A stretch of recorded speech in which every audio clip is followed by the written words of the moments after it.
Well, I would describe myself as a radical person.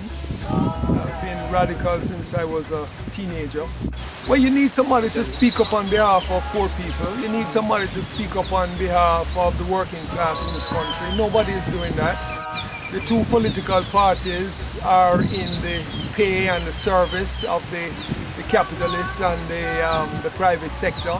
They don't really care about working class and poor people. They pretend to be concerned about the working class and poor people, but they're not. People are always protesting. They're always protesting against bad road conditions. They're protesting against bad education.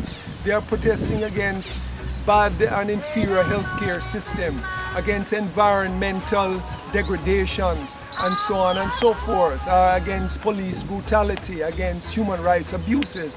The people are there protesting. Police extrajudicial killing is a way of maintaining the status quo and maintaining the system, dealing with youths in the ghetto that there are no jobs, that have no jobs, that may be criminals. And so you have to begin to challenge the political directorate around this issue. And that is what I find that JFJ is not doing. They're not challenging the political directorate where this is concerned. Look at the present minister. He called on the police to reduce killings, not to end extrajudicial killings. Lenin was a great thinker and an activist. You had people like Leon Trotsky in the same mold. You have Fidel Castro in Cuba, who was very heroic. You have Che Guevara, who did things. I think that then you have, of course, Karl Marx, who is the father of the modern socialist movement, so to speak. Or national heroes, George William Gordon. He wasn't even in Moran Bay, but he was hanged because he was a thorn in the side of the governor. Paul Bogle was out there doing his thing. They didn't have all the organization and so on. And he was also hanged. Look at Sam Sharp. Sam Sharp tried to organize a slave rebellion and he failed and he was hanged. Okay. But it doesn't mean that what they did was any less valid and that we haven't learned historically from what these people did. I had a radio program at New Star for about 2 or 3 or 4 years. I thought that I said things the way they ought to be said. I stepped on a few toes, and obviously there were people who didn't like it and they were sharpening their knives, waiting for the appropriate moment. And the appropriate moment came when I interviewed a fellow radio broadcaster, Ragashanti, who was fired from Nationwide News at the instigation of the Broadcasting Commission. And the Broadcasting Commission got back at me for interviewing Ragashanti about what happened, and the management at News Talk fell in line with the Broadcasting Commission, and I was summarily fired. Maybe one day I'll be back on another radio station. I don't know, but I don't regret anything. You have to speak the truth, speak the truth to power. What's happening is that we are spending millions of dollars to celebrate 50 years of independence, and this celebration is meaningless. It's completely meaningless. It's a frivolous waste of poor people's money, this celebration that is going on. How can you be celebrating 50 years of independence when you have this... This phone call just threw me off. Can I just call this man back? Definitely. Yeah, give me a chance, because this is about a job. All right, 1 second. No way, you to tell me when you know. Today at 12 is bad. Or tomorrow what time? Okay, fine. All right, good. Okay, all right. I understand this guy. What is his thing with the Broadcasting Commission? Every time I'm supposed to get a job with him, something more, he might have a meeting with the Broadcasting Commission. Anyway. Okay, I think that is meaningless because we are celebrating independence. and as an independent nation, you treat your people worse than how they were treated during the colonial times. And by this I mean there was the 1865 Morant Bay Rebellion, right? Far more people were killed in 1865 than were killed in Tivoli. But there's one big difference between what happened in 1865 and what happened now. In 1865, Governor John Eyre was recalled from Jamaica by the British government because they had problems with the way in which he carried out the massacre of the people in Morant Bay. He lost his job. They called him back. They were sensitive enough, and we're talking about white British people who felt that these white people had committed a heinous crime against black people in Jamaica, right? And so now in independent Jamaica, we have a massacre here, and neither political party is interested in inquiring and bringing to book those who had command responsibility for the massacre of those innocent people in Tivoli Gardens. And I say shame, shame, shame on them. And this celebrating Jamaica 50 independence is a disgrace. And I would say to people, boycott it. This thing should never be held, and that money should be used to feed some of the poor people that exist, that go to bed hungry at nights, and children who go to school on a hungry belly.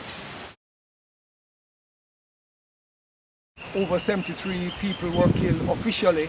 The people in Tivoli say maybe 200 people might have been killed there. There has been no serious investigation of what happened there.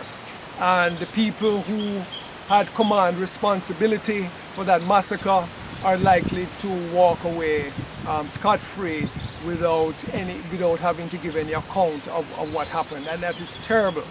The security forces descended on the area, treated it as an enemy country, and dropped bombs on the places, and went house to house and executed young men. I am convinced of that. I went there, I spoke to people, and that is the story over and over everywhere. They went in there, they destroyed the people, criminally destroyed the people's property, they burnt down buildings, and they executed young men. That is what happened. Hosni Mubarak in Egypt was sentenced to life imprisonment because he did nothing to stop the massacre in Tahrir Square. Well, we would like to know what the then Prime Minister did to stop the massacre, because it is my information that through his secretary, the people made calls to him to say what was going on, and there is a strong suggestion that he knew what was happening, and so therefore the question is, what did he do to stop it?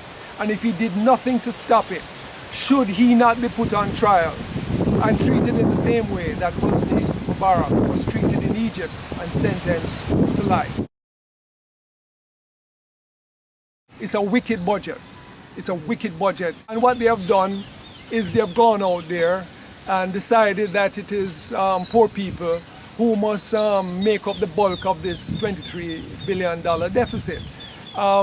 They have now put tax on food items that were previously not taxed, that poor people consume. Patties, for example, saltfish, biscuits, all kinds of things. That is oppressive. The Minister of Finance went to Parliament, right, and told the people of Jamaica, poor people, that they have to make sacrifices. But what sacrifice did he make? He took 32,000 US dollars of Jamaican public money and bought himself a brand new spanking car in order to drive around. Where is the example of sacrifice on his part? None whatsoever. So how can he now have the moral authority to call upon poor people to make sacrifices, and he can't do away with a new car? Give me a break. Cuba is way advanced, and the only reason why they are so advanced is because of the social system which they have, and that social system came from a revolution, and that social system is against and few individuals owning the means of production, that it must be the state that owns the means of production and provide for the people. And I think that that is the only kind of system where you're going to have social justice, social equality, and you will have growth and development. So I support that system 100%, even though the last bastion of socialism, so to speak, is crumbling. I am very optimistic that change is going to come one day. I mean, I don't think that this thing can continue indefinitely. People are becoming more aware, people are becoming more conscious. You listen to the talk shows sometimes and you hear some really intelligent times of discussion coming from the people, questions being asked and so on. Historically speaking, the system will be overthrown one day. It must be. We just have to be brave. We just have to be consistent. We just have to do what we are required to do historically. And the time will come when there will be a breakthrough and there will be change in Jamaica. And the revolutionary change that is destined to happen will happen one day. It will happen. We just need to play our role and play our part. Who do you think is hotter, Beyonce or Michelle Obama? Well, all I can say, I'd be looking neither of them. Not my type.